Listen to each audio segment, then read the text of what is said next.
하나님 우리 아버지와 우리 주 예수 그리스도로부터 오는 은혜와 평강이 오늘 주일 공동 예배 참석하신 모든 교회에게 함께 있기를 바랍니다.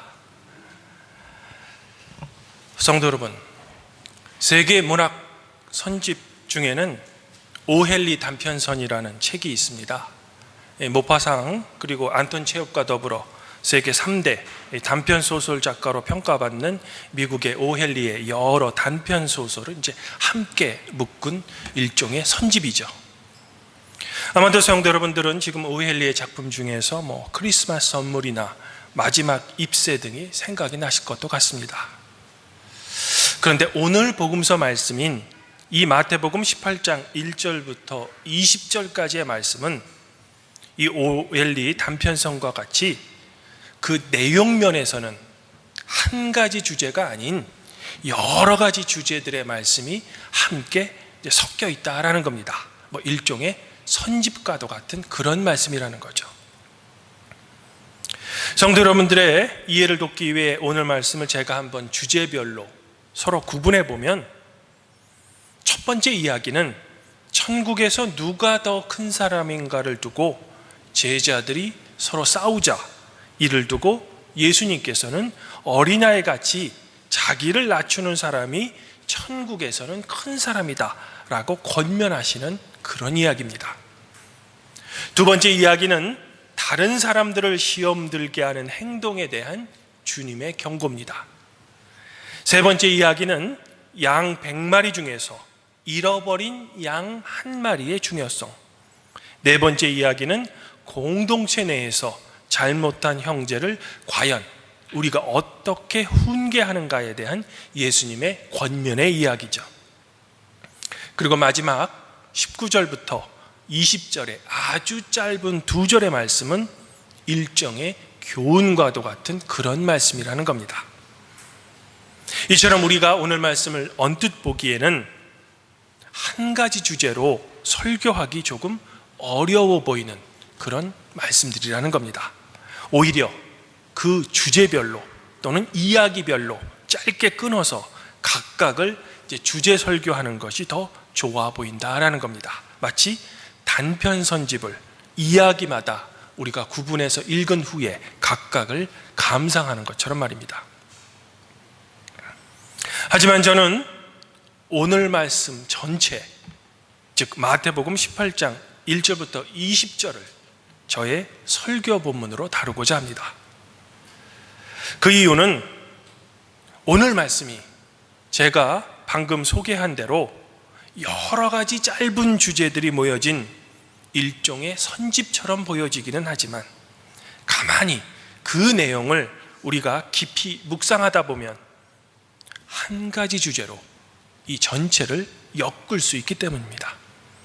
비유하면 오헨리 단편선이 여러 단편소설로 구성된 책이지만 그 이야기의 주제 전체가 모두 미국의 소시민의 일상에서 찾아낸 아름다운 짧은 이야기들인 것처럼 말입니다. 그러면 서로 각각 나누어져 있는 것처럼 보이는 오늘 말씀을 과연 어떤 한 가지 주제로 엮어서 설교할 수 있을까?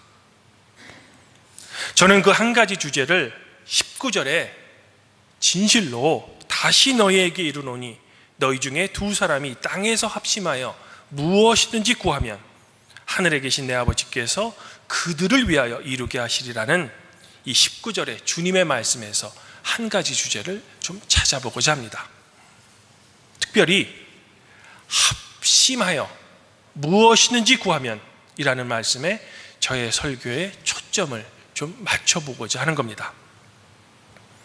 지금 제 말이 무슨 말인가 하면, 제자들이 누가 더 큰 사람인가를 두고 서로 다투는 이야기, 다른 사람들을 시험 들게 하는 행동에 대한 주님의 경고, 잃어버린 양 한 마리의 중요성, 그리고 공동체 내에서 잘못한 사람을 어떻게 훈계하는가에 관한 말씀들은 우리가 겉으로 언뜻 보기에는 서로 다른 이야기들처럼 보이지만, 결국에는 왜 그런 일들이 일어났는가, 그 원인을 따지고 보면 공동체 내에서 서로 합심하지 못한 결과에 대한 이야기라는 겁니다. 즉 사람들이 한 마음을 이루지 못하여 공동체 내에서 발생하는 문제들에 대해 주님께서 주신 가르침이라는 겁니다. 우리 인간의 역사를 보면 왜 그런지 사람들이 두 사람만 모여도 협력하여 선을 이루기보다는 늘 갈등하고 분열하고 서로 싸웁니다. 왜냐하면 두 사람 중에서 누가 더 큰 사람인가를 두고 우리는 항상 다투기 때문이죠. 즉 다른 사람을 내가 지배하고 싶은 욕구, 이른바 권력의 욕망이라는 것이 우리 인간의 마음에는 항상 있기 때문이라는 겁니다. 이른바 사람들을 서열이라는 이름으로 줄을 쭉 세워놓고 그 중에서 자기가 첫 번째, 즉 골목대장하고 싶어하는 욕구가 우리 인간의 욕망에는 있다는 겁니다.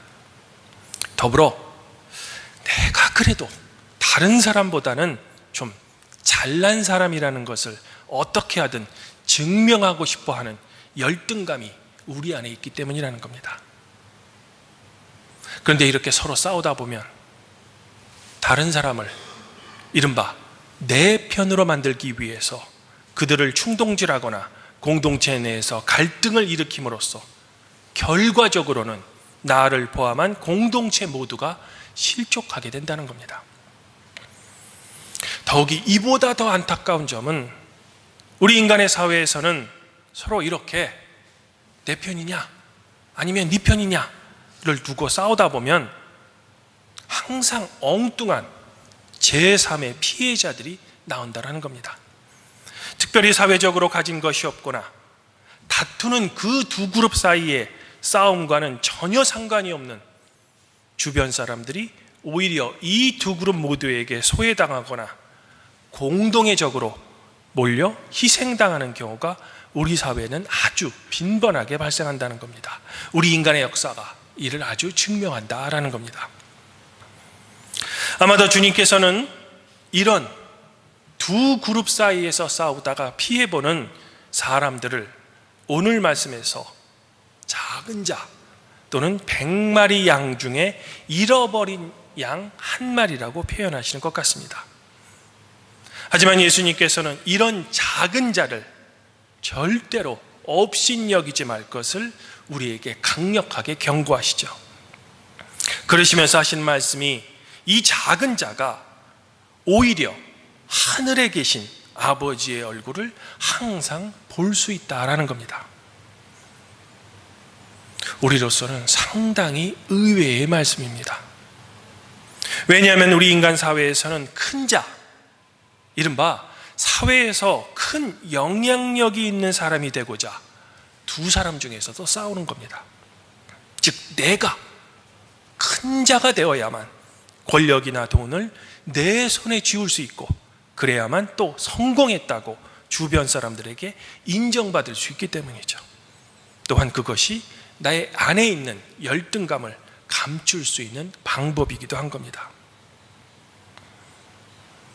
최근 몇 년 전 출간된 책 중에는 우리 시대의 마이너리티라는 그런 책이 있습니다.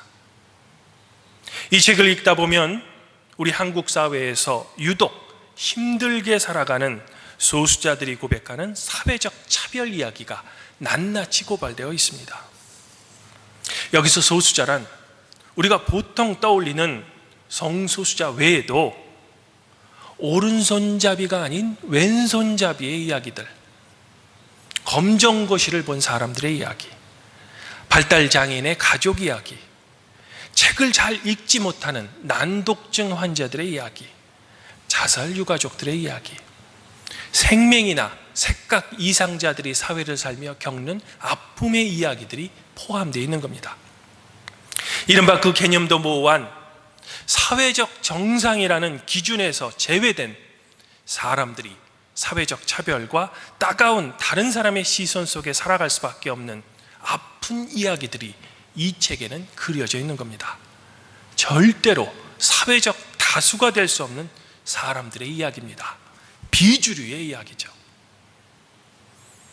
하지만 주님께서는 오히려 이런 작은 자가 우리 인간 사회에서는 업신여겨질 수는 있을지 몰라도 항상 하나님의 얼굴을 보면서 사는 은혜 받는 사람이라고 우리에게 역설적으로 가르쳐 주시는 겁니다. 이런 점에서 교회는 이른바 사회적 큰 자보다는 항상 사회적으로 차별받는 이런 소수의 사랑까지 품을 수 있어야 하는 겁니다. 더불어 지금 우리 사회의 상황은 어떠합니까? 사회가 정치적으로 양극화되어 서로 싸웁니다. 또한 요즘은 역사 논쟁으로 치열하게 그리고 건전하게 논쟁하는 것이 아니라 그냥 싸웁니다. 세계적인 폭염과 장마 등에 대해 환경학자들과 기후학자들은 기후위기다라고 평가하면서 우리가 살고 있는 이 시대가 매우 위기의 시대다라고 강력하게 경고합니다. 경제학자들도 지금의 경제에 대해 엄청나게 경고합니다. 하지만 이런 위기의 시대에 우리 사회는 서로 한 마음으로 힘을 합해도 모자랄 판에 그저 맹렬하게 다툽니다. 그것도 무엇을 위해 싸우는지 모른 채 그냥 싸웁니다. 사랑하는 저의 성도 여러분, 주님께서는 오늘 말씀에서 서로 합심하여 무엇이든지 구하면 하늘에 계신 아버지께서 그들을 위하여 이루게 하신다라고 말씀해 주시죠. 그러시면서 두세 사람의 주님의 이름으로 모인 곳에는 함께 해 주신다라는 위로의 말씀을 잊지 않고 우리에게 해 주시는 겁니다. 즉 교회당에서 모이든 가정에서 모이든 직장에서 모이든 주님의 이름으로 모이면 그곳이 멋진 예배당이든 아니면 그저 초라한 장소이든 그 장소와는 전혀 상관없이 주님께서 우리와 함께 있어 주신다는 겁니다. 물론 함께 모여 그저 합심한다고 그냥 좋은 게 좋은 거라고 하면서 무조건 한 마음을 품을 수는 없습니다. 만일 그것이 가능하고 또한 주님께서 그것을 인정해 주신다면 오늘 말씀 중 공동체 내에서 잘못한 사람에 대한 훈계 말씀은 본문에서 빠져야 합니다. 하지만 분명 오늘 말씀 중에는 형제가 죄를 범하면 권면할 것을 가르쳐 주고 계신 겁니다. 처음에는 1대1로 찾아가서 권면하고, 그러나 그가 듣지 않으면 한두 사람을 데리고 찾아가서 말마다 확증하고, 그래도 회개하지 않으면 교회에 대 말하고, 최종적으로는 교회의 권면까지 듣지 못하면 죄를 지은 그 형제를 이방인과 세인같이 여리라고 주님께서는 말씀하신 겁니다. 죄에 관해 잘못을 전혀 인정하지도 않고 회개하지도 않는데 그저 무조건 용서하라고 주님께서는 권면하지 않으신다는 겁니다. 이것이 교회와 우리에게 주는 메시지는 아주 분명합니다. 우리에게 죄가 있다면 반드시 그 죄에 대해서만큼은 주님께 고백하고 주님께 용서를 빌어야 합니다. 하지만 주님께 용서받았다고 거기서 끝나면 절대로 안 됩니다. 반드시 죄를 지은 그 당사자를 찾아가 그 사람에게도 용서를 구해야 하는 겁니다. 즉 서로에게 잘못이 있다면 주기도문의 간구처럼 서로를 용서하고 이웃을 사랑하는 마음을 우리는 회복해야 한다는 겁니다. 또한 다수의 횡포로 사회적 소수를 절대로 희생시키지 않고 그들을 품어야 합니다. 잃어버린 양 한 마리의 소중함을 실천하는 것처럼 말입니다.